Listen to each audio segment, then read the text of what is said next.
वृद्ध्यवभासकम्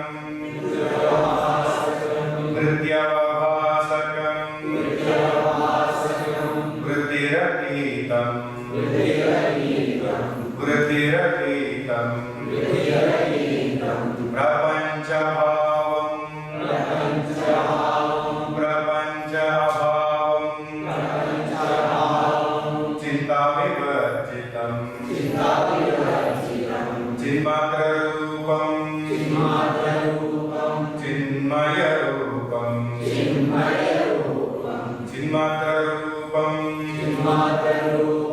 चिन्मयरूपं रामब्रह्मं श्रीमधुसूदनं रामब्रह्मं श्रीमधुसूदनं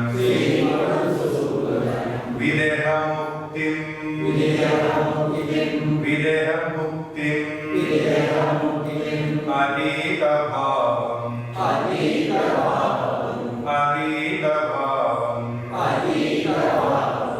अवस्थात्रयहीनं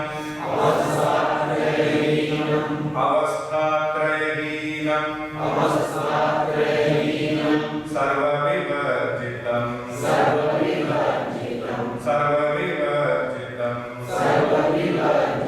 चिन्मात्ररूपं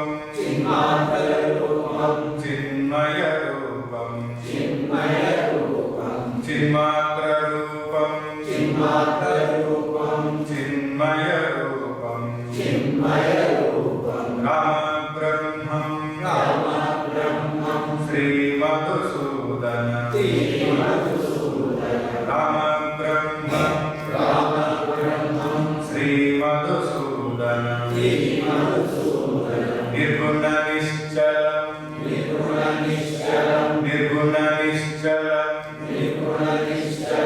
चिन्मात्ररूपं चिन्मात्ररूपं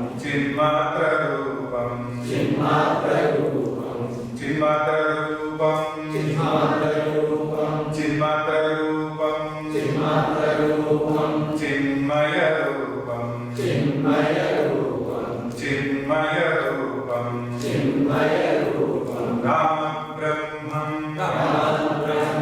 श्रीमधुसूदनं चिन्मयरूपं चिन्मात्ररूपं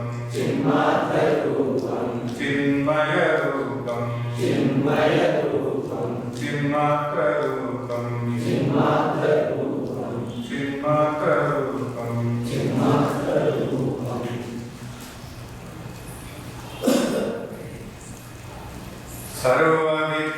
सर्वविद्यास्वरूपाय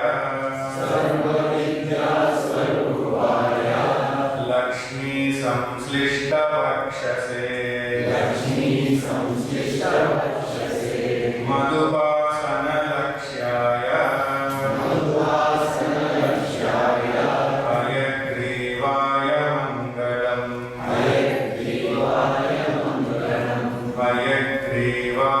मङ्गलम् हयग्रीवाय मङ्गलम् शङ्खचक्रमहामुद्रा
Siddhantavindum Vipulikaromi.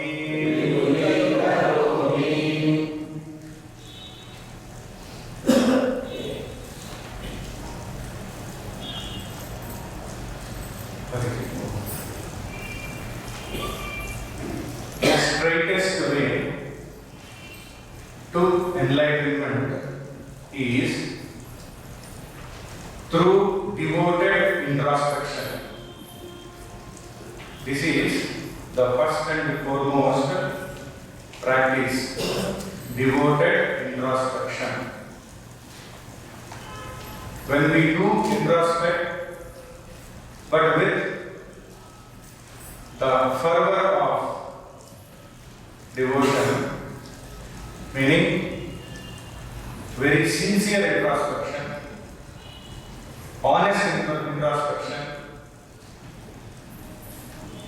then we will be able to discover the presence of the superimposition and as well as the ignorance in us, and also their effects, and then we will be able to attempt to overcome these things. So devoted introspection is the first thing, and second thing is contemplation of the inner workings of the ego, so as to understand the consciousness or the level of consciousness, how the ego works inside, and linking it with the consciousness and observing it. So the contemplation also is very important. And then comes the meditation. So to put it short, devoted introspection, contemplation and meditation lead us directly towards the enlightenment.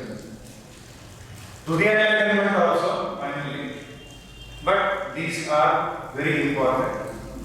And the process or the spiritual practice, this very process of devoted introspection, contemplation, meditation, if there is the presence of spiritual intention, it will be energized. That spiritual intent is very important. And added to that, dedication, the preparedness and readiness to be able to surrender to the Almighty.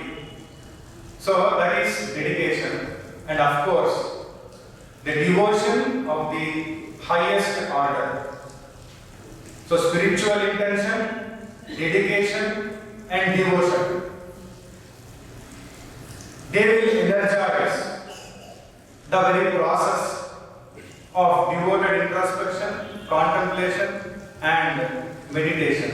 If all these things are supported by spiritual inspiration, intention is different and this inspiration is different. If you are inspired spiritually, then certainly there will be extra enthusiasm in moving towards the enlightenment. But in addition to spiritual inspiration, if there is strict discipline and commitment, we are sure to reach the goal of enlightenment. Devoted introspection, contemplation, meditation. Energized by intention, spiritual intention, dedication, devotion. And then well supported by spiritual inspiration.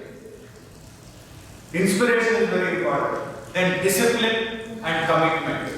We come across 9 things here. So these ingredients will certainly take us towards the enlightenment. If we miss any 1 or 2 or 3, then it is not an easy path for us. It will not be an easy going for us. If all these things are combined, all that we need to see is look at ourselves. Do I have the commitment?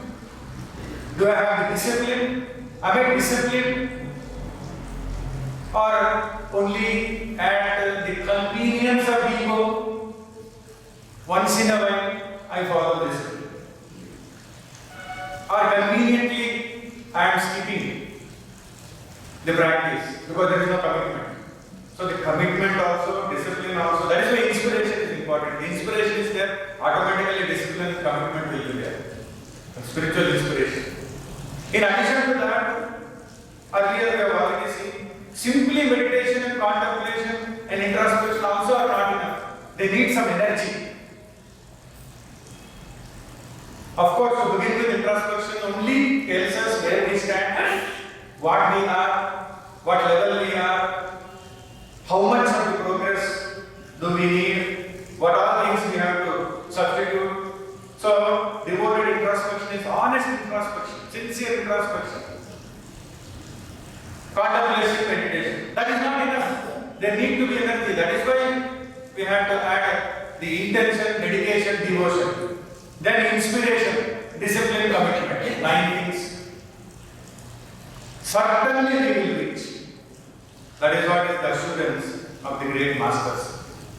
In addition to this, in the final stages, because the last sloka, finally Adi Shankaracharya says that how can I describe that in the end? So, because he is indicating that state, absolute state, where there is nothing but only the presence, and even the effort is not there. Even it goes to such an extent where even the so-called Brahmakara Vritti also is not maintained, because there is no need. In that state of Vidya, there is no need. When one is already there, where is the need of maintaining this awareness? So this awareness also goes back into consciousness from where it has manifested. And only consciousness remains as consciousness. We will see when we come to that towards the end. So, in addition to all these things, we need one more thing. What is that? The help of the high frequency vibration of the consciousness of the enlightened teacher, master, guru. That is very important, because in the final moments of the merger or oneness or realization, the ego doesn't leave things just like that. Suddenly certain things which are there very in the darkest corners of the Antakarana, they surface. They were not there actually. It was as if they were not there.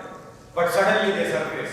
And then there will be some sort of fear. Because on the last verge of its extinction, the ego will throw up various kinds of fears. Illusory fears. But all these are illusions. But in order to go there forward, in spite of all these so-called 9 practices, we need a master who is already transcended. And who says, this will be there, forget about it. Go straight, walk straight ahead. Don't bother about these fears and these things are natural for any spiritual aspirant. The final stage, ego will not go just like that. And they'll come, and that extra push, extra energy, that is what is Guru's grace. In the final moments of Atma Sakshatkara, the Guru's grace is necessary. Where a total oneness is going to happen there at that time, that high frequency vibration of the consciousness of the enlightened teacher. Not a scholar, not a person who is a speaker, but an enlightened teacher who has already experienced the extinction of the ego.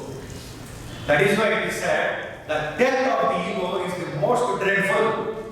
In comparison to the death of the ego, the earlier deaths, the previous deaths of dropping the body, getting to another body, they are trivial, they are nothing. Compared to that, they are nothing. So the dread of the ego, the death of the ego is very dreadful. But will not leave. Why do we live since how many the authority. Why guilty? It had been claiming, it was pretending as if it is the real entity, it is the life, it is everything. So then it will tell, if I am not there, you are not there. If I am not there, nothing will be there. Come on, why do you want to leave this? Hold on to the ego, hold on to the ego. Hold on to me. At that time we should say, doesn't matter even if I die. Does not matter even if I die, let me die. When the ego dies, then there will be awe, wonder, Ashcharya of that radiance of God and enlightenment. That is what is called as Sakshatkara Vritti. In that final moment, ha! And then afterwards even that goes away. Because the duality of allness versus nothingness, existence versus non-existence, omnipresence versus void, all that will go away. And nothing can be there to compare with. Nothing can be said about it. No need to say anything of it. So in order to reach that state, in the final moments, the presence of the enlightened teacher. If you don't have any enlightened master, any connection, doesn't matter. God alone will become. Rishis are there. Brahmamanasa Putras are there. So they will always be watching. The great masters are always watching. Even though we think that we don't have any personal influential contact, doesn't matter. They know what it is. And they will come to the support, they will come to the assistance, they will come to the rescue, and they will uplift in that final moments. Just as when an individual is about to die, the individual struggles, doesn't want to leave. One body, even though other times this individual must have left that body and taken another body. So what do you think that ego would have been going on like this? Why will it leave? It will not leave. That is why in the spiritual heights, people stop certain sadhanas because of fear. Because there will be some fear, I cannot be there. They will fall there. So at different levels of consciousness, there are different people start there. And they think that is the ultimate. And they go on telling others this is the ultimate. That is another issue they create, of course. That is why we need to have the pramana of the scripture to tell us what is ultimate. So this is very important. Where whatever might be there as an obstruction as a wall, if you go straight near to that, that will collapse. All that needs is the inner courage to go straight with the trust in God and in Guru. That's all is required. Go ahead, it will collapse. Because it is an illusion. It is not a reality. Fear is an illusion, even in the higher levels. But till we reach out to that, it will look as if it is real. So go there and stand right in front of it, ready to walk through it, it will collapse. It will not be there. That is how all these blocks are there in spiritual path. All blocks are illusions. But we have to go there near it, then only we know that it is an illusion. Till then, it will be a block and realistic. It will look realistic. That is the play of the Maya. That is why to transcend God's Maya without His help we cannot do. Our effort will not take us beyond God's Maya. His grace, or the enlightened teacher who has crossed over the Maya by His grace, has to be there to support us. That is why any realized master will tell it is Guru's grace and it is God's grace. And any true realized master will not stop glorifying Guru, even though he has attained the higher state. Because they know without them it could not have happened. Even though they and Guru are one. The real masters are like that. Fake people only they deny, I am greater than the Guru, I am greater than the I am greater than God, I am the God. People keep on talking, but the ego still is there. The extinction of the ego is very important. Absolutely, that is gone. Not even a single trace is remaining. If the traces remain, even the people attain to a higher level, again they fall down. Because still that is there. Still that it is taking us up and coming us down is there. That is where we see sometimes rising and falling of the levels of consciousness of the people. So that is why we have to reach that state where it is beyond all duality. So then, in the objection that we saw yesterday already, so we will see it in a very brief manner. The horns of a rabbit are not there. Anyway, they are not there. They are not there in any practical experience. They are not there. What is the need to deny those things which are not there? So you say world is not there.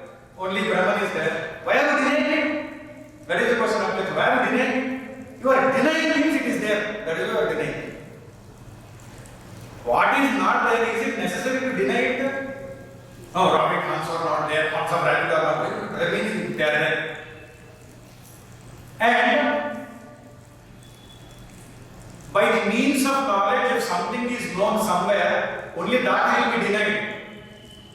So that means it is there. So the objection is, you are denying the existence of the world. That means the world is existent. World is not non-existent. World is existent. This is where we stopped yesterday. And that objection in the paragraph of point number 187 in Siddhanta Bindu.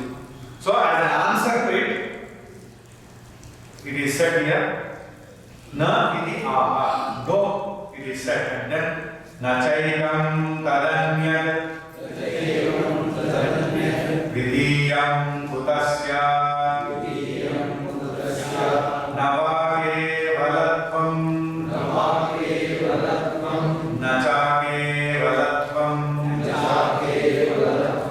nashunyam nachasunyam advaitatatvat katham sarva vedanta siddham bravimi katham sarva vedanta siddham bravimi. So Sri Shankaracharya says, nachaikam tadanyat vidiyam kutasya navake valatvam nachake valatvam nashunyam nachasunyam advaitatatvat katham sarva vedanta siddham bravimi. Na cha ekam tad anyat vidiyam kutasya nachaikam tadanyat vidiyam kutasya. So he says, it is not one. It is not one. He is using all the language of negation and negativity like. It is not one. And how can there be second different from it if it is not one? Na cha ekam tadanyat vidiyam kutasya. How can there be second which is different from it when they are saying it is not one? How can there be? Navake valatvam, nachake valatvam. It has neither absoluteness nor non-absoluteness. Nashunyam, nachashunyam advaitatatvat. It is neither void, nashunyam, na cha ashunyam. Not non-void. It is all language of duality to say void, non-void. That's why we said in the last sentence, one goes beyond the duality of existence versus non-existence, allness versus nothingness, omnipresence versus void. And also one transcends the duality. So here it is said, it is neither void nor non-void. Why? Since it is devoid of duality. Why it is neither void nor non-void? Because it is devoid of duality. Duality only is not there. If duality is there, how to say this, that, but this is not that is not this. So he says, katham sarva vedanta siddham bravimi. Katham sarva vedanta siddham bravimi. How can I describe that which is established by the entire Vedanta? Whatever is established by the entire Vedanta, Adi Shankaracharya says, how can I describe? अरे क्या बोले भाई आखिरी sentence बोल के ऐसा हाँ 1 दिसंबर को शुरू करके 30 दिसंबर को हाँ खत्म कर दे you are concluding it and now you say that how can I describe what did you do all the time Adi Shankaracharya also already all described how can I describe पहले बोले तो अच्छा first day you tell how can I describe last sloka first day you could not have followed but in the process we gained so much of understanding by the grace of the great masters. Without that analysis, later on we'll see why he has to say that. Now, step by step. Na chaitamini ekatva sankhya yogi ekam. So, Madhusudana Saraswati says, one is what is capable of being counted as one? What is capable of being counted as one? One means that. What is capable of being counted as one? Tadapeksha buddhi. Tadapeksha buddhijanya. Dvitva sankhya. Yogi dvitiyam. A second is what is capable of being giving rise to the cognition of a second relative to it. A second means what is capable of being giving rise to the cognition of a second relative to it. And then tataha eka bhave dvitiyam kutasya. When there is no one, tataha eka abhave dvitiyam kutasya. When there is no one, how can there be a second? And then dvitiyamcha trutiyadinam upalakshanam.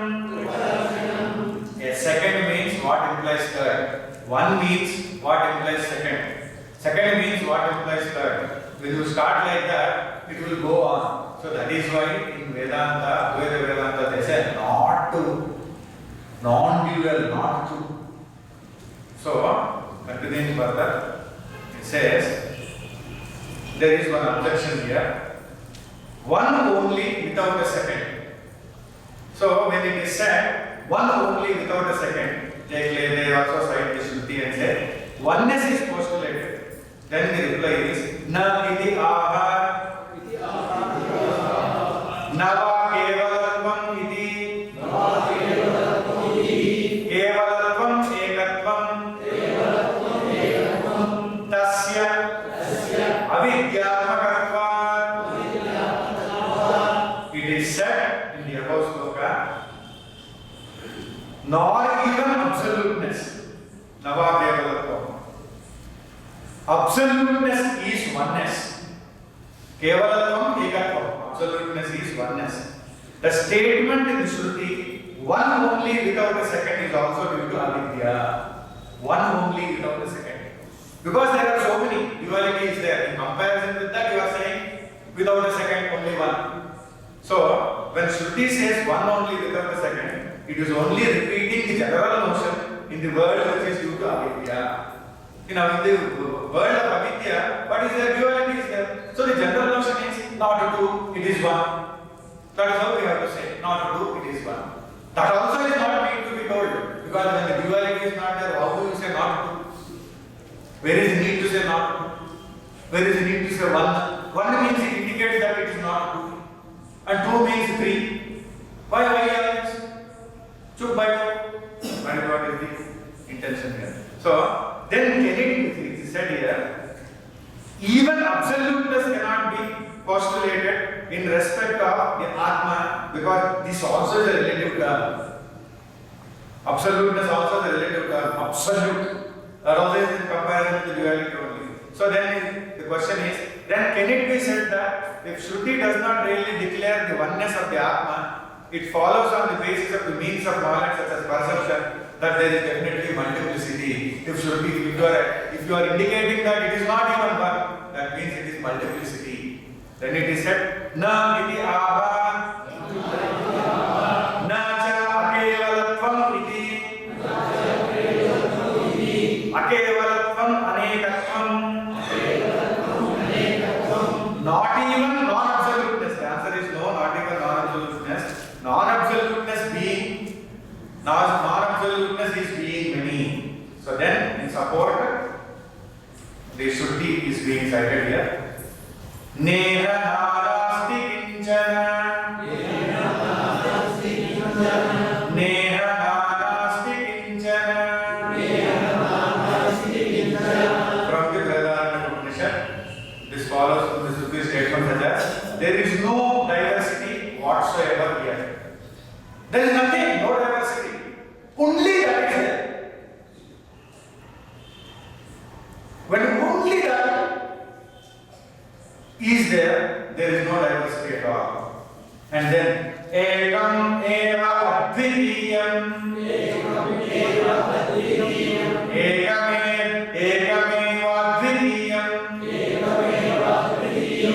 Chandogya Upanishad says one only without a second.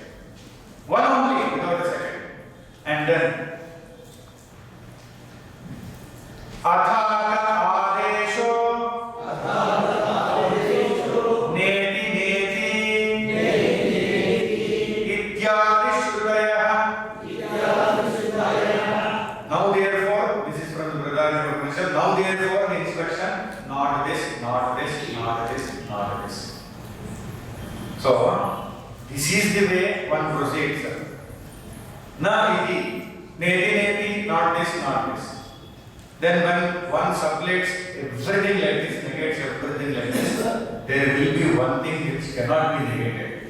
And that one thing which remains, which cannot be negated, is that supreme consciousness which is not different from one's own true nature. That also can't be said one, because we are saying there will be one, because we are negating all these things. It's language here. So then it is said, in that case, since everything is denied, because all these things have been denied, is there only void? Tarihi sarva pratisheda shunyam eva syaditi. Is there only void? Then again it is answered. Na iti aha, na shunyam iti. The answer is no, it is not void. Then how? What is to be said here? Then it is said from Taittiriya Upanishad, asanneva sabhavati asad brahmeti veda ched asti brahmeti ched veda santamenam tato viduriti. From the Taittiriya Upanishad, it is said, if anyone considers Brahman as non-existent, asanneva sabhavati, asad brahmeti vedachet. If anyone considers Brahman as non-existent, then he himself becomes non-existent. Because Brahman is none other than his own real nature. If anyone says Brahman is non-existent, he himself becomes non-existent because that is the real nature. And asti brahmeti chetveda santamenam tato viduriti. If anyone knows Brahman as existing, if anyone knows Brahman as existing by spiritual understanding, by the various practices, if he knows that Brahman is existing, then they, meaning the knowers of Brahman, consider that person as existing. The knowers of Brahman consider this person who knows Brahman as existing. Meaning what? Brahman exists. Brahman's existence is there. That cannot be denied. It cannot be said it is only void, it is not there. Just because that language of negation is used here, that is used only to take this duality out of our mind.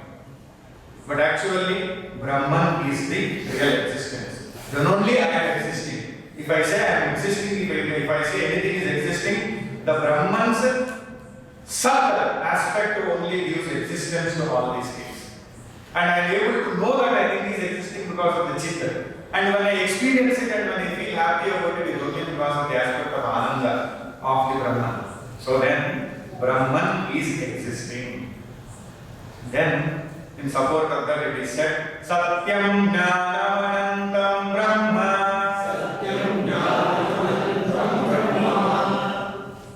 From the Taittiriya Upanishad, Brahman is reality, Brahman is consciousness, Brahman is infinite.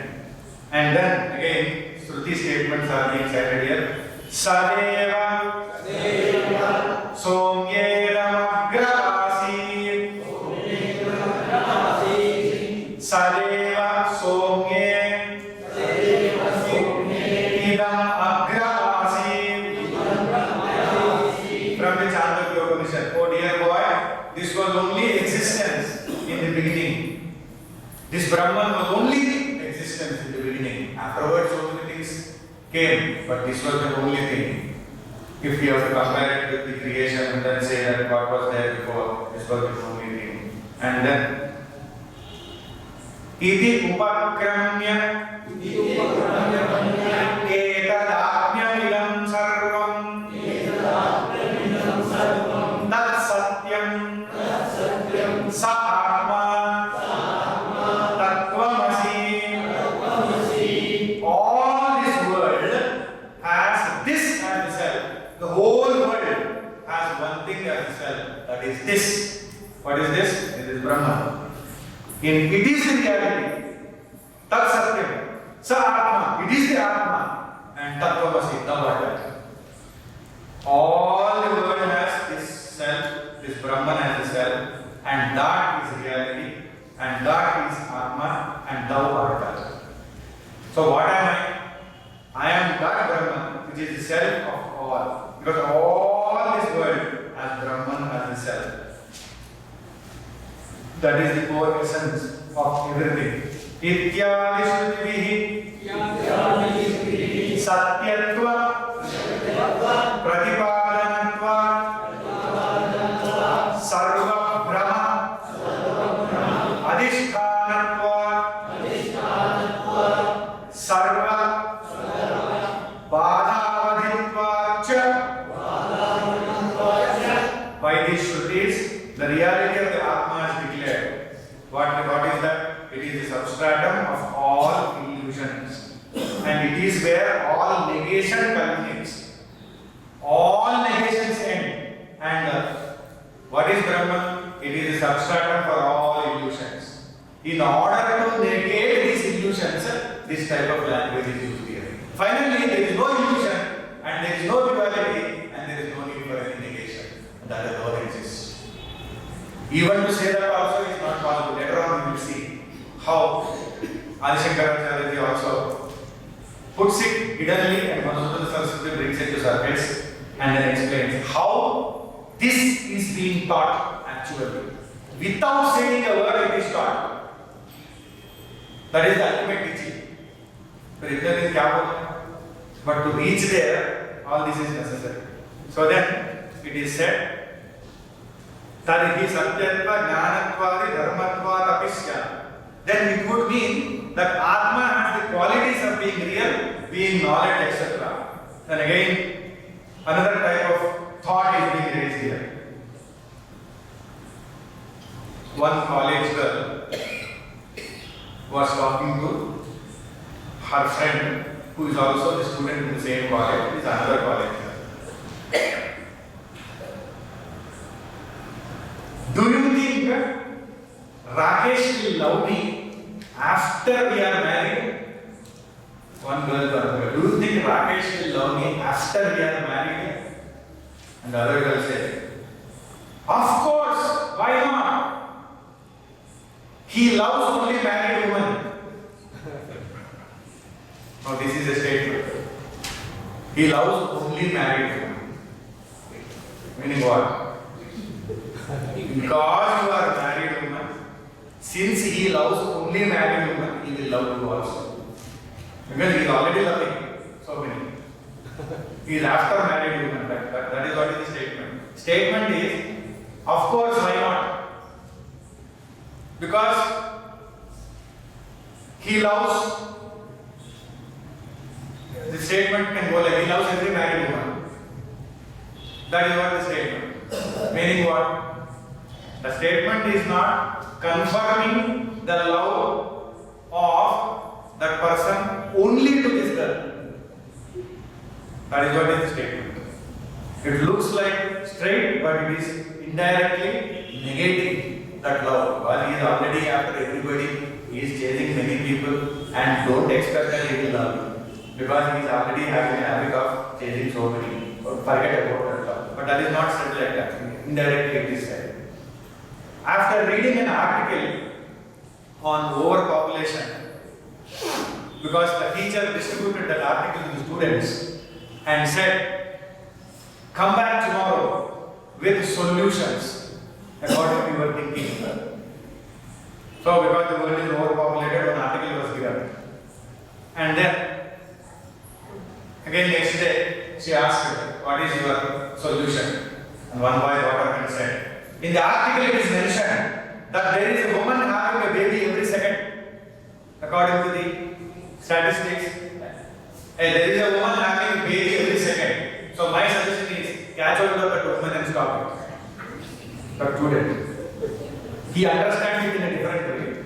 The statement there is woman having a baby every second means in the world there are so many women and there they are having babies every second. That is the ratio. That is the understanding. But he thinks there is only one woman having all babies, so stop it. But from that understanding, a statement has to be understood properly. That is why here 1 means 2, 2 means 3, 3 means 4, this goes on. So that is why it is brought about in a very unique way of negation. And two kids were discussing. So one kid said, what can I give as a gift to my uncle who has everything? What can I give? Who has everything? And then the other kid says, because he has everything, give him a burglar's alarm. Because he has everything, people may cast the eye on his property and they may come to steal away, commit theft, take away things. So better give the burglar's alarm. He has everything, but this is not their problem. Go and give it to him. So one has everything, also there is something that is lacking. In the world, when we say that we have everything, that having everything itself is very risky. Because when you have so much, so many people's eyes are there. Having everything is not comfortable here. When it is from the spiritual standpoint, Brahman is the self of everything. That is very different status altogether. But in the worldly level, you say you have everything, more dangerous, more very risky. What happened to that other person who recently got that 5 crores or whatever it is in Bodhbane or Karodpati or whatever? Many people started asking him money. So many people started chasing him for investment. He got confused. He was very happy earlier. So, on the worldly level, if we say that we have everything, that is totally risky. But in the spiritual level, it is the source of everything, it is totally different. So from the worldly level, when we are linking up to the spiritual level, the language that they use sometimes might be a little tough. That is why the explanations are being made simple by Madhusudana Saraswati. Later on also we will see from the Ramayana also. One person was asking his manager in the company, sir, recently I got married, so please kindly give me increment in my salary. Please give me increment, manager. The manager heard repeatedly about this and said, we are not responsible for the accidents outside our office.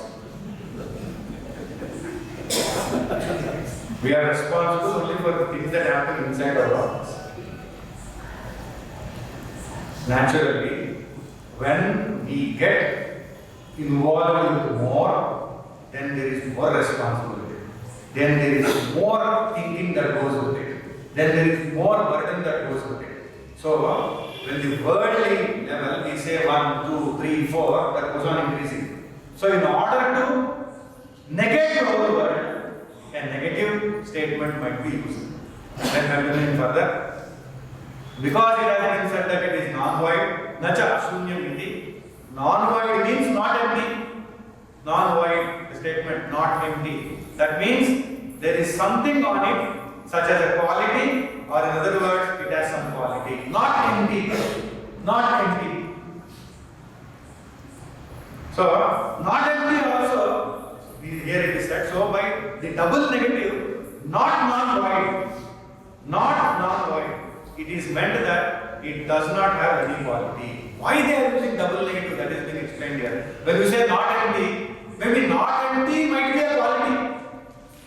That is how people might think. Not empty might be a quality. So that is why not empty, meaning not even that quality. That is why this double negative was used. Not one. So not one, maybe 2. Not one, that may be a quality. Not one may be a quality. Not one may be a pointer. So that is a not one. Like that here, not non-void.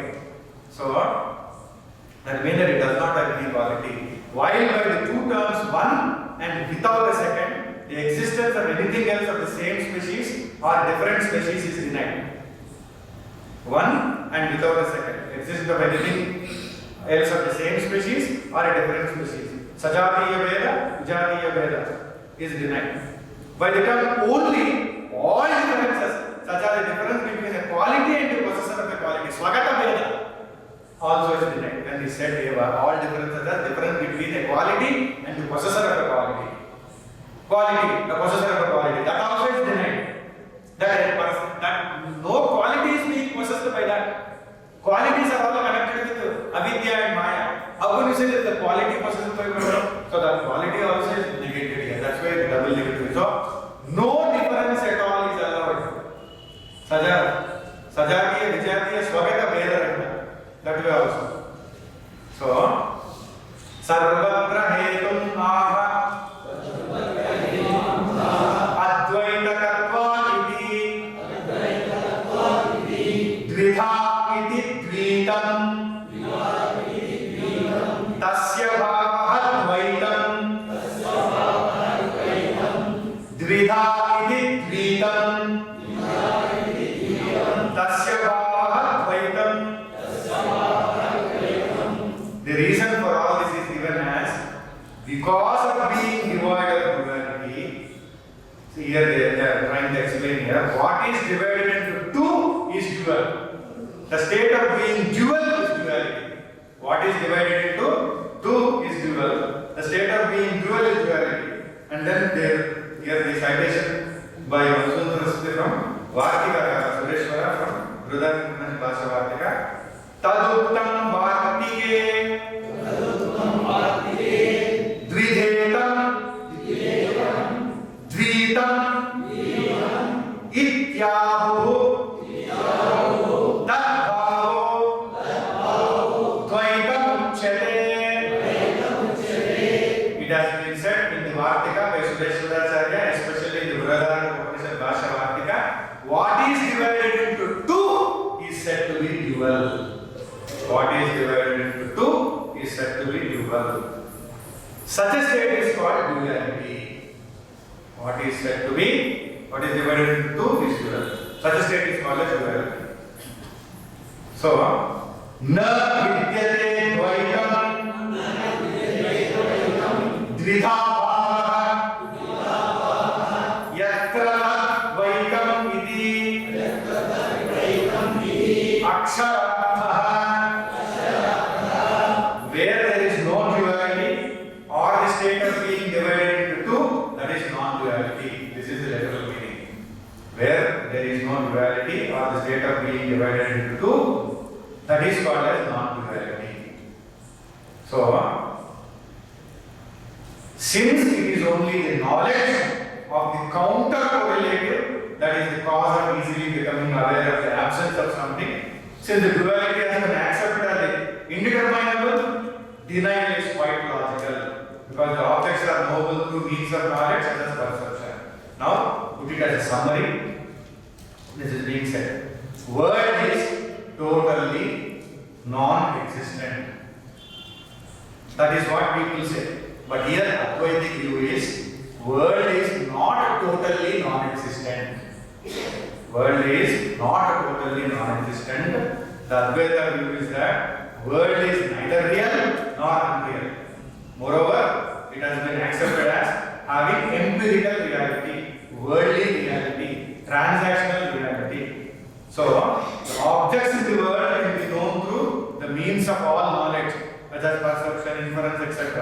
Only the absolute reality is denied. So, the absolute reality of what they know through the means of knowledge, that is denied. But transactionally, whatever they know, all the relative terms are all okay, but at the absolute level, it is denied.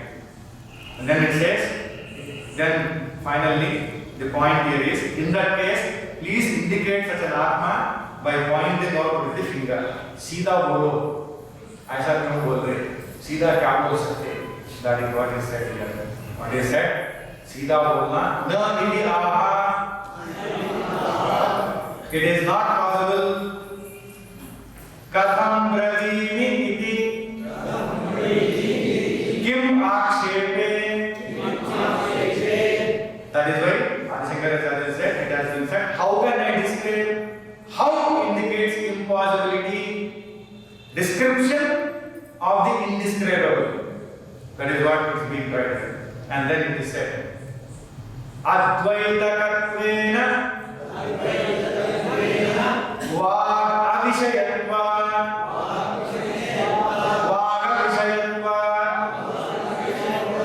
being non-dual, it cannot become the object of speech. That is what is the final point. Being non-dual, how can it become an object of speech?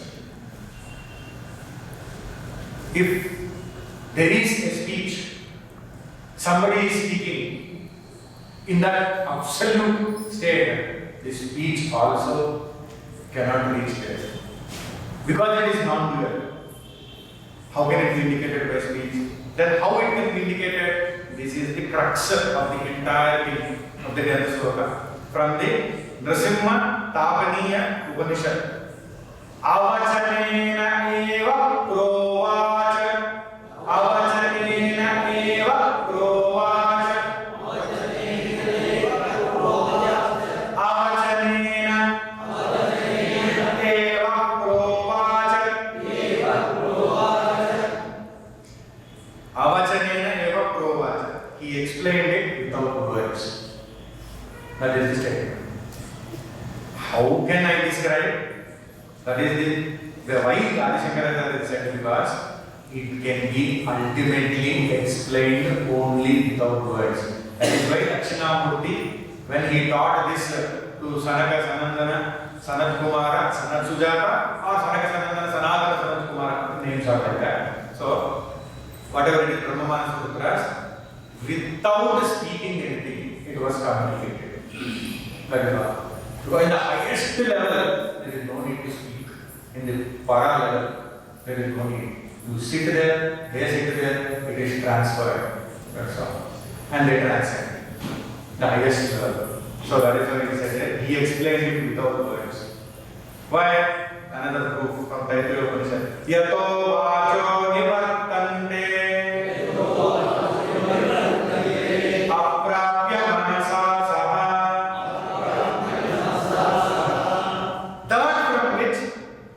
The words return without attaining it along with the mind. Words go there, they can't attain it, they return. And the mind that went with it, along with it, that also returns.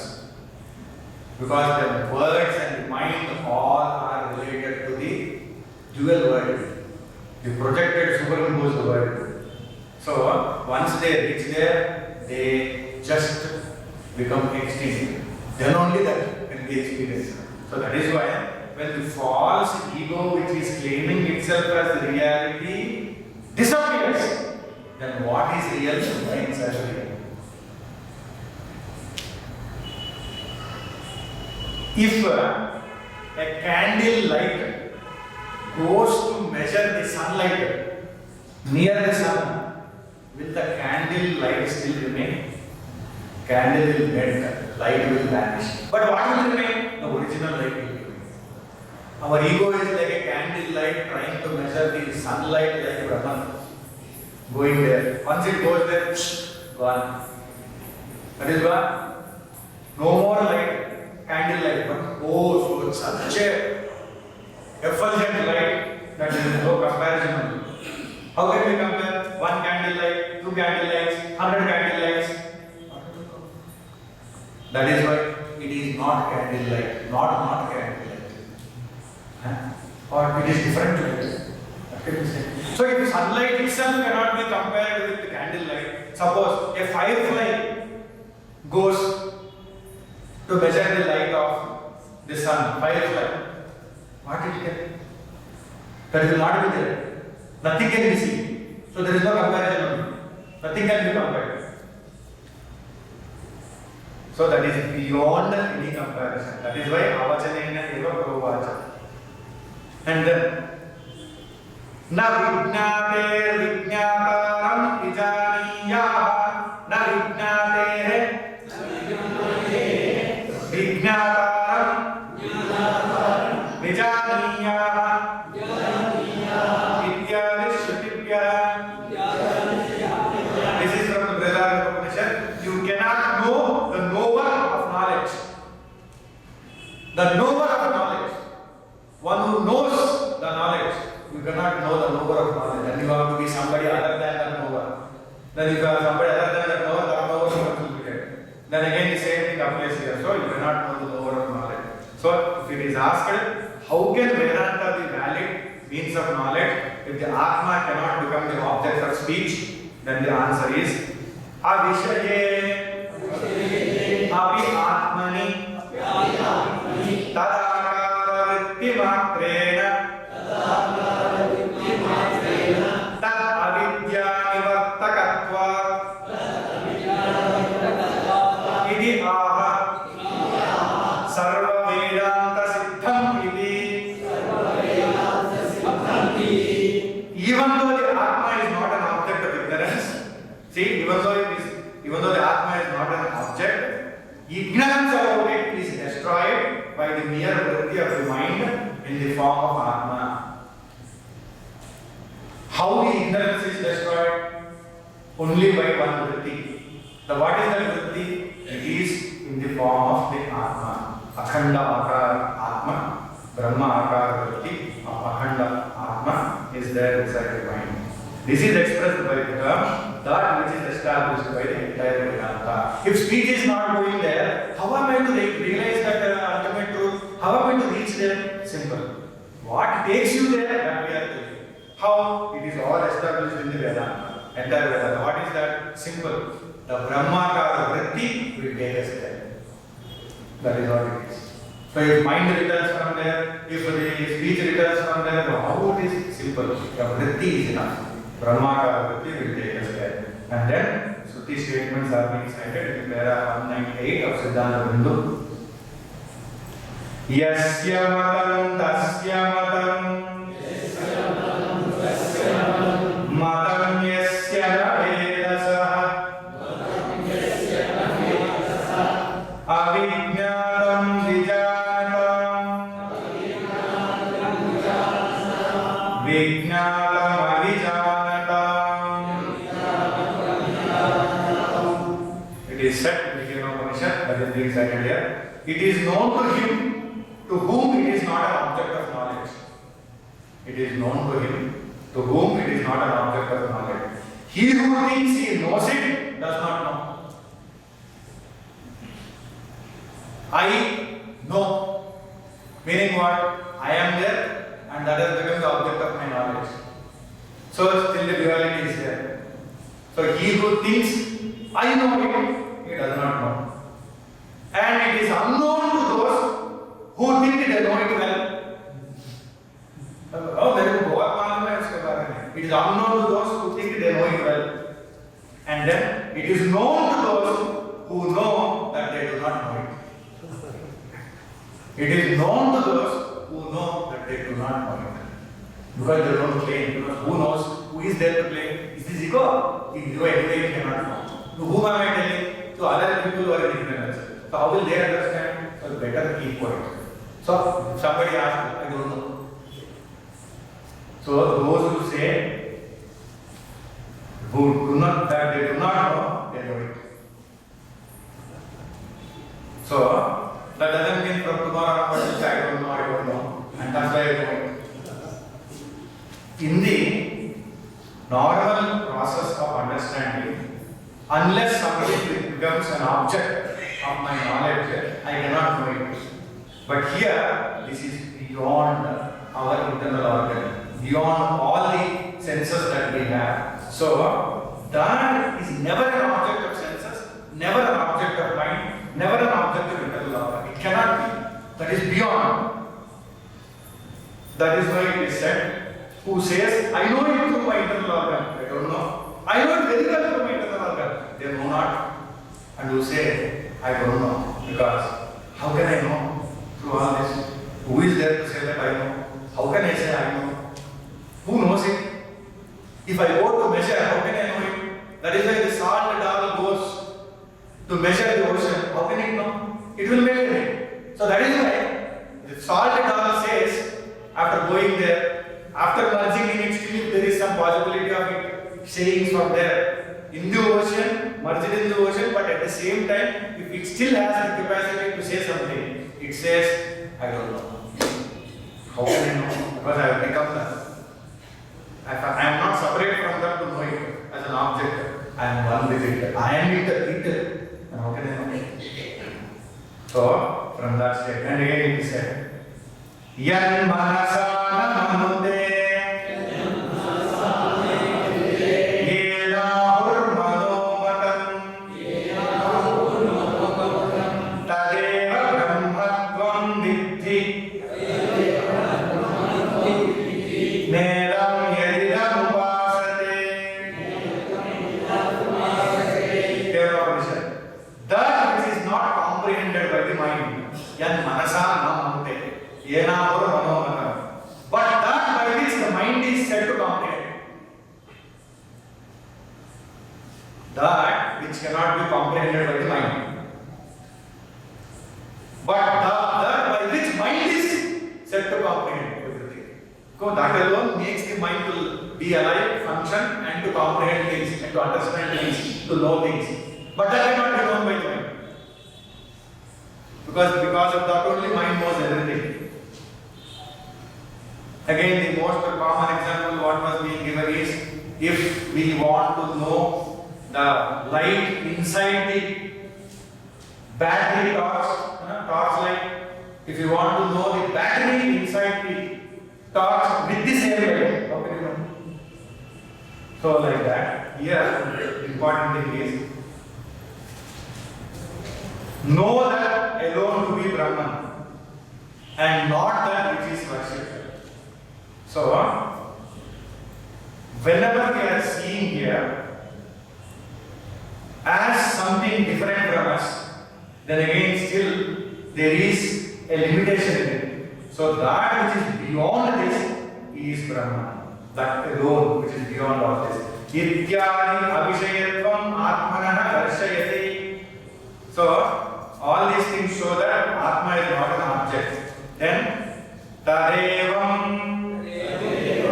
Vedanta Vakyajanya Akhandaritya Avidya Nivruttau Tatkalpita Sakalam Sakala Anartha Nivruttau Paramananda Rupahassan Kritakrityaha Bhavati Iti Siddham. This is established that when avidya is destroyed by the vritti in the form of indivisible Atman, so the best thing is being said here, how I can attain that Brahman. So, when that avidya is destroyed by the vritti in the form of indivisible Atman, generated by the statements of Vedanta, meaning generated by the Mahavakyas, all the suffering, avidya nivruttau tatkalpita sakala anartha nivruttau, all the suffering, also all the suffering that are imagined because of avidya come to an end, and one remains in the supreme bliss, Paramananda Rupassan. Having attained the ultimate aim, he feels completely fulfilled, and this is established by Advaita Vedanta. In all the scriptures it is established. And then Ramaraj, simplifying it a little bit, says, when there is this negative language is being used, Dharma Dharmi Bhavam, Karya Karana Bhavam, Bhasya Bhasaka Bhavam, all these differences are being removed. See, cause and effect. The dharma and the one who is following the dharma, illuminator and the illuminated. Why do you use this language? Because the illumined is there, the illuminator is there. When this is not there, when that also is only itself, by itself, in itself, where is the need to say that that is also like this? That language also is not required. Who is using this language? You and I are using this language. So the cause and effect. Karya Karana also is not ultimate. That which is beyond the Karya Karana. That is why it is said in Vedanta, Karya Karana also set aside only Vivarta. That This was never there. Snake was never there on the rope. Rope alone existed. If the snake is there, we have to compare. On the rope, snake is there. Snake is like the rope. Because the light is not there, it came like that. And the rope alone is real. Because I am seeing the snake, I have to say rope alone is real. And then the rope is not the snake. And snake, and then afterward the suffering, and afterward the problem. That is also not. All this is not required. That's what Ramaraya says.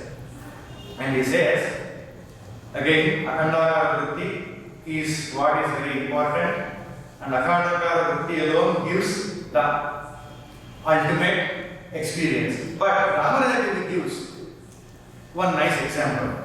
He says, in the world, some people have this experience that somebody comes across something in a darkness, one person, and thinks that was a pichacha, and the pichacha entered. The pichacha entered me. Because I came across something in the dark night, the pichacha entered. Thereafter, that person goes on telling pichacha entered. And thereafterwards, that fellow is taken to one mantrika. And that mantrika knows that there is no pichacha. But what can we say if you say that there is no pichacha, this fellow will not listen. So he will take one vibhuti and then some kumkum and something, and now I am applying this, the pichacha goes away, and see that has gone away, and that fellow thinks it has gone away. First of all, the pichacha was not there, it was a bluff, unreal. And then this mantrika applying vibhuti cannot drive away which is not there. That which is not there, how can you drive away? So there is no personal, that being real, that also is unreal, that also is a bluff. So, in order to remove a bluff, another bluff is necessary. And finally, the bluff also will fall away. That is very important. That is what the Ramaraya says. And another example he gives. He says, in dream, a snake bites the person. In dream, a snake bites. And then in the dream, when he is feeling the poison is getting into him, and poison is reaching everywhere, and it has reached head also, and to the heart also, blood is pumping it everywhere, and the whole body is engulfed with poison, and he is about to die. He wakes up. He wakes up now. Now, after he wakes up, then should he run to the doctor and say, please administer medicine for poison? It was not there. So, once he woke up, the poison is not there. It was never there. Serpent also was never there. Poison never there. Biting never happened. So in that state, so is there any need to mention, hello, you reached Brahman, before that you saw a snake and that gave you, is there anything after waking up? There is no need. It is all removed. So from the standpoint of a waker, any language, any description, anything that is used to tell that there was a dream, and in that dream a serpent bit you because the poison entered into you, and then you came out of that poison in this manner. It is not there. It was never there. So that is why it is said, when that is not there, and that is denied, and that denial also works only for us to get rid of this identification with the superimposed thing because of ignorance. And finally, in the absolute state, even the ignorance is not there. So, where is superimposition? If the superimposition is not there, if ignorance is not there, what do you have to say? To whom you will say? Why you will say? And is there any necessity to say? Nothing is there. So, you are just remaining as you are. And it is said, Purushasya adhyasahana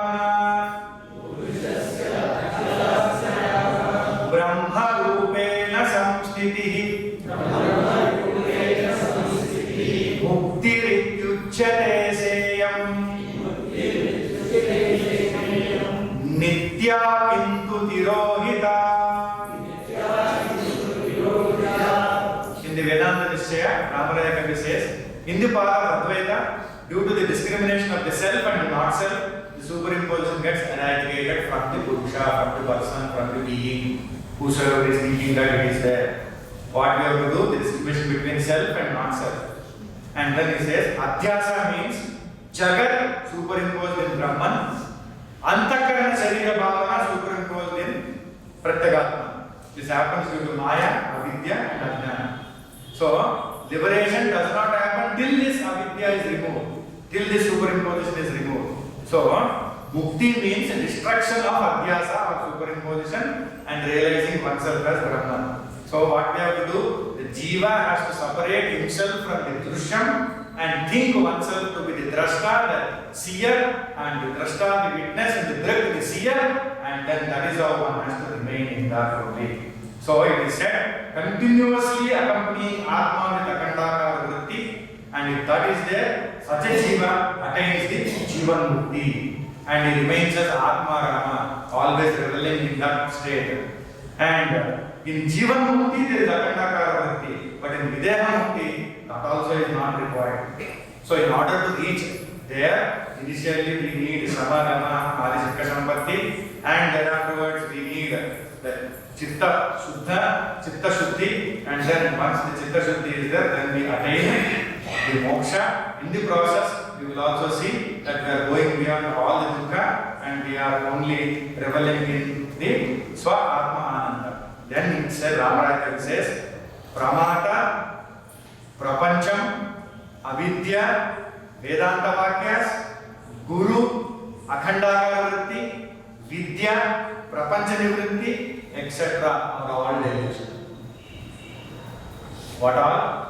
Pramata, Prapancha, Avidya, Vedanta Vakya, Guru, Akhandakara vritti, Vidya, Prapancha Nivritti are all delusion, Kranti. And what is real? Atma alone is real. In truth, Ramaraya Kavi ends in this manner beautifully. In truth, Jiva is Atma, is Paramananda Rupa. Such a Paramananda Rupa, Atma becoming a Jiva is a surprise. That is the main surprise. And then it is said here in Sarva Vedanta Siddhanta Sara Sangraha, Brahmaivaham,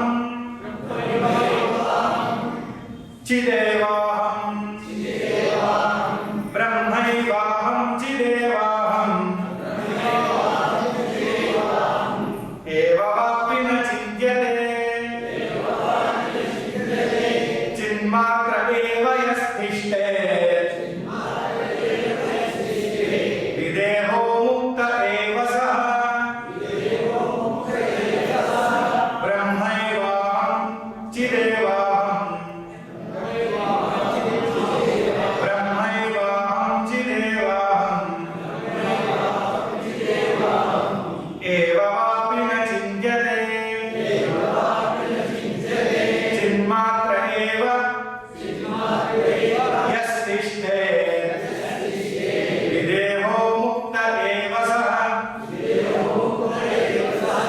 It is said, one who does not even contemplate or think or meditate, that I am Brahman. One who does not even contemplate or think or meditate, that I am Brahman. He does not even think. And he does not even think I am a Jnana Swarupa. He does not think I am of the form of consciousness, I am the Chitta, Chideva Satyam. He does not even think like that. And yet he remains Brahma Swarupam. He is Videha. Only according to Adi Shankara in Sarva Vedanta Siddhanta Sara Sangraha, Brahmakara vritti is necessary to attain that Jivan Mukti state, where by living is attained liberation. But after that, when even that prarabdha gets exhausted completely and body falls, everything else falls, he will absolutely be one with Brahman, in Brahman, as Brahman, and Brahman ever. So there is no need to maintain I am Brahman, Akhandakara vritti, Brahmakara vritti, and I am Jnana Swarupa. No need. Because even to say that Sat, Chit, Ananda are also pointers. That also are only pointers for us to reach. Once we are there, that also is not necessary. So ultimately in that state, even this Brahmakara vritti is not maintained. No necessity, because he is already Brahma Swarupa. One who is Brahma Swarupa without it. You and I have to maintain because we are Maya Swarupa, Maya Rupam now here. Even though we are that, we are thinking like this, and so we have to maintain. Yasya prapancha bhavanna Brahmakaramapihana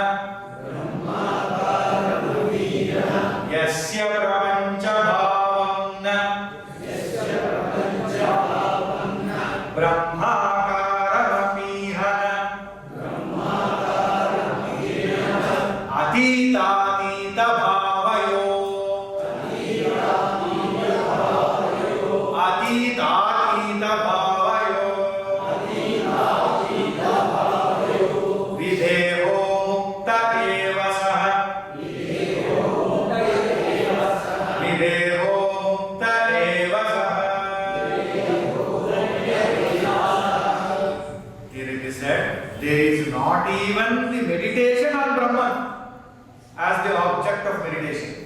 Meditation, the meditator is meditating, there is an object of meditation. And then is a meditation. Meditator, meditation, meditated. Meditator is meditating on meditated.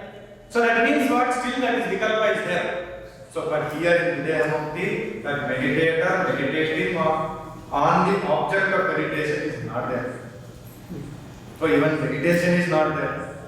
And if meditation is not there, what is there? World is there? No. Prapancha yasya prapancha bhavamna brahmakaram apihana. No, brahmakara not there, meditation not there, prapancha is not there. Then what is that? Atita bhavo. Beyond the beyond. From here we say it is beyond. Sachidananda. Beyond the beyond. You can't even say that. That is the argument. Videho mukta evasaha. He is beyond the Saguna Brahman. Beyond the beyond means he is beyond the Saguna Brahman. Up to Saguna Brahman, you have to point out these things. Saguna Brahma is that which is with the Maya. Maya is also there, Saguna Brahma is there. But beyond that, Kevala Nidakara Brahma. So such a realization if everybody attains, that is the Videha Mukti. Nastaumitam Vyasamaseshamartham Samyanna Sutrairapi Yobhavandha Vinapitai Sangratithakilartham Tam Shankaram Naumi Sureshwaram Cha Lagurapi Bhagwarda Vahashintamaniva Nibandoyam Madhusudanena Munina Vihito Gunina Vinodaya Yadatra Saustavam Kinchitat Guroreva Menahi Yadatra Saustavam Kinchit Tamannaiva Gurornahi Bahuyachanaya Mayaya Malvo Balabhadrasya Kurte Kurtau Nibandaha Yadadrastumihasti Yacha Drastam Tadadara Sthiyo Vivechayantu. This is all said by Mazun Saraswati. Says, I not only praise Vyasa, but also go down to Shankara and Sureshwara, who brought out the meanings of aphorisms. One statement. Another statement is, I do not praise Vyasa, who did not bind together the entire content of Vedanta, well, even with the threads, meaning aphorisms. I go down to Shankara and Sureshwara, who strung together the entire meaning, even without them. Two ways it is interpreted. I not only praise Vyasa, but also praise Shankara and Sureshwara. Then he says, this treatise by Madhusudana Saraswati is meant for the delight of the good. Good people, if they want to delight, they can delight in it. And those falling signs is abundant in content, like the wish-yielding jam Chintamani. The Siddhanta Bindu is like Chintamani, the more you take, the more it comes out of it. And he says, whatever is there of excellence in this, it is my Guru's and not mine. And whatever is not good, felicitous, it is mine and not the Guru's. That is the greatness of the teacher who attained Advaita Tattva realization. He said, if at all you find anything good, it is my Guru's and not mine. If at all you find anything not acceptable to you, it is mine, it is not Guru's. This short treatise has been composed by me for Balabhadra, my disciple, after repeated requests by him. Let the magnanimous and discerning scholars examine and decide what is correct and what is not correct in this. That's a great master say like that. Even though it's realized, you say, let great scholars examine this and say what is correct, what is. They don't want to say I am correct, I am only not there, what correct.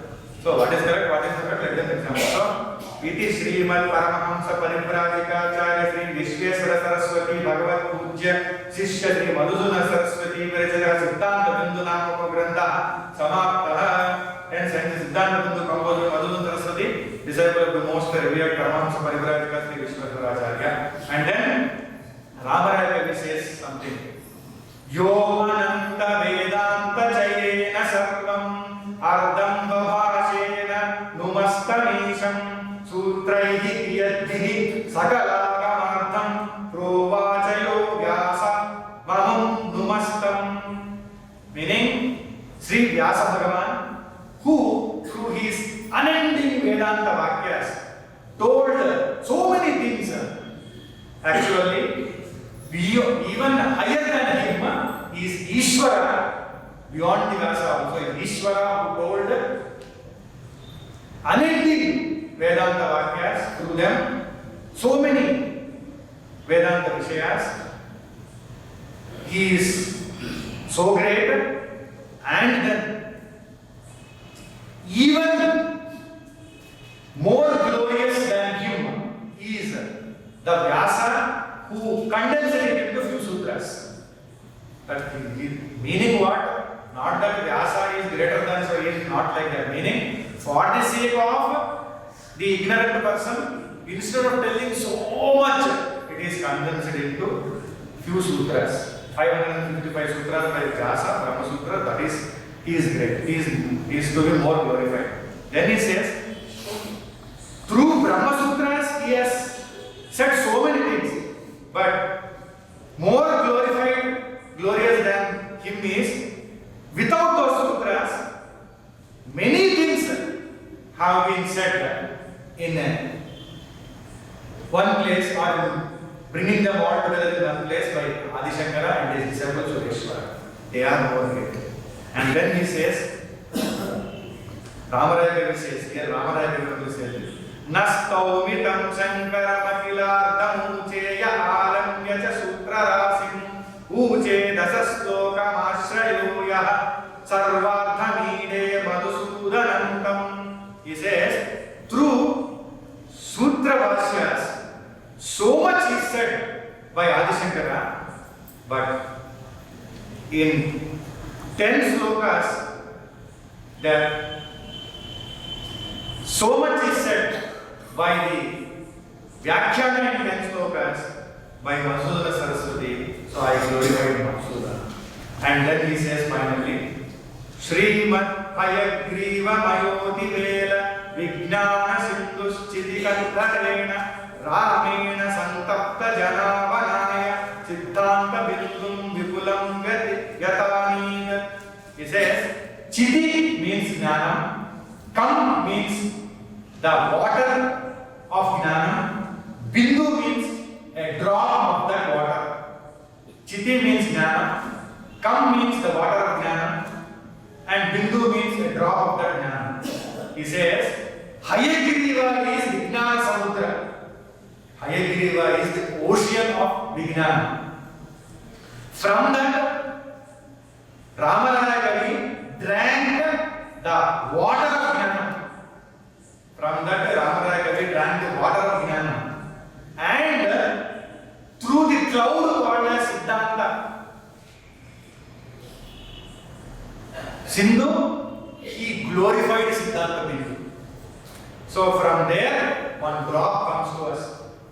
That Siddhanta Bindu is one drop from that. But that was glorified through Siddhanta Sindhu. So what we get is one. He made it all into one drop, and the drop comes to us. And that is the drop of Amrita. That one drop is enough. But he drank water, but Hayagriva is the ocean of knowledge. From the ocean of knowledge, he drank water, and from that he gave one drop. And the drop is Amrita, and we get that. Chittanta Sindhum Tamimam Prabandham Bandha Pramoshaya Babandha Bandhu Ma Bandhu Sambandha Sukaika Gandha Kalyana Durviji Gunasya Rama. He says it is because of liberation from his own bondage and for the liberation from the bondage for the listeners, for the readers, the Vishnu Sambandha, Anandamaya, Kalyana Kataksha Parampara relative, Bellampanda Ramaraya Kavi has written this Siddhanta Sindhu for the sake of his freedom from bondage and freedom from bondage for the readers, for the listeners. And then he says, if there are any doshas in this, they are all mine, and if there are any gunas in it, it is belonging to the Ishvara who made me write all these things. And then he says in the end, Grandhoyam Rama Kavina Viraccha Hare Arpitaha Sadosham Apyadosham Vatyaktun Nahatyam Hari. I have written this Grantha and offered it to Hari. Whether it is without dosha or with dosha, Vishnu will never say no. Why will he say, I have written it with dosha, without dosha? Because whosoever surrenders unto him, he will bless them. So I have offered it unto him, and he alone will know whether it is doshas or not doshas. So let us all offer ourselves unto him. So ultimately he says, let us all surrender. So Sri Krishna was the Upasya Devata of Madhusudana Saraswati. He also ultimately surrendered to Sri Krishna, where Sri Krishna only made him understand the Advaita Tattva. And Hayagriva was the Upasya Devata of Ramaraya Kavi. He surrendered to him, he only made him understand. So, in the end, let us take this lesson that we have to do Upasana, we have to have Upasya Devata, we have to have contemplation of the Mahavakyas, we have to do meditation of them, and only through this we will reach a state where we are beyond, we will get the eradication of Adhyasa and the liberation from bondage and go beyond the Avidya and then transcend the Maya and finally, ultimately remain one with the non-duality that is the Supreme Parabrahman. And I would like to thank each one of you, even though it is tough, even though it is difficult, still you could come from 1st December to 30th December. All these days, and without you coming, this would not have been possible. Without you being ready to listen, this would not have happened. So, because of your help and assistance, whatever efforts I could put, it all credit goes to you, because to read, to contemplate, to think, to meditate, and then come and then share it with you. It is all because of you. So, I invoke the blessings of Bhagavan upon all of you, the Guru Parampara, so that may you get more and more purity, and then may you move closer to self-realization by His grace, may it also happen. And I also go down to Ramaraya Kavi, and then Madhusudana Saraswati, and then Sri Adi Shankaracharya Ji, without whose presentations we would not have had this opportunity to know about this ultimate reality. So we go down to all of them, and also to Swami Chinmayananda, Tabonji Maharaj, and the entire Guru Parampara, and Parameshwara, in whose samaksha we could do this satsanga, so that by their grace may we all attain purity of mind, and then transcend the mind, and remain as consciousness, but before that maybe become aware of that consciousness, and then afterwards remain only as pure consciousness in the infinite bliss of the eternity. And to all the people who have helped directly, indirectly, the Chinmaya Seva Trust, the Chinmaya Dhyana Nilayam, the staff, the workers, all of them who really made this possible, to all of them we offer thankfulness and feelings of gratitude. And also there are people who have helped us to do continuously the Homam, Hayagriva Homam, with their contributions. So I also thank them for that contribution, because of whom it could be completed continuously, it could be done, performed regularly. And if there is anybody I am missing out, to them also I would like to thank again and again for making this possible. Om Bhavishwaraya Vidmahe Hayagriva Dhimahi Tanno Hayagriva Prachodayat Om Akshareshwaraya Vidmahe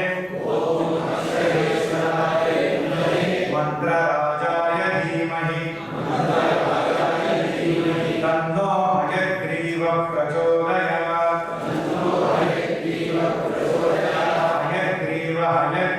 Hayagriva Om Hamsasoham Vishwavatirna Rupaya Chinmayananda Rupine Tubhyam Namo Hayagriva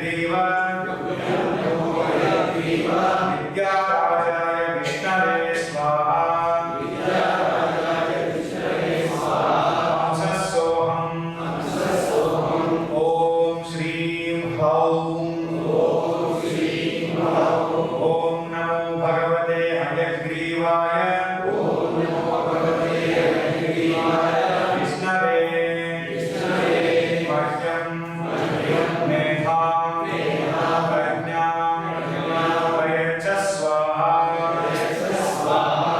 हयग्रीवमङ्गलम्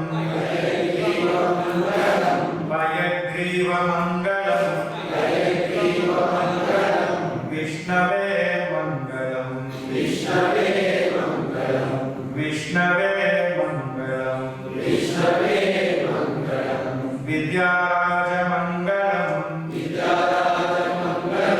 विद्याराज मंगलम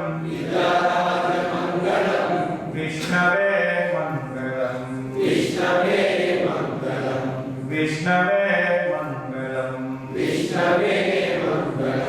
हयवदना मंगलम हयवदना मंगलम विष्णवे मंगलम विष्णवे मंगलम हयग्रीव मंगलम हयग्रीव मंगलम हयग्रीव मंगलम हयग्रीव मंगलम